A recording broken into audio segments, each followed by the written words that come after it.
Hey everyone, welcome back to our YouTube channel. So on today's video, I'm going to show you how to add a new address in Temu application. So let's begin.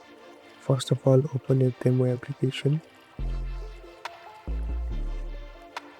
Now click on this profile icon on the bottom. Here, there's the option of addresses. Select it. Now select add a new address. Here you'll be able to fill all the information of your address.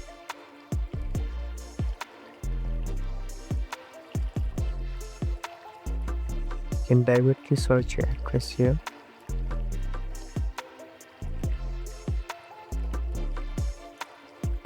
And tap on save.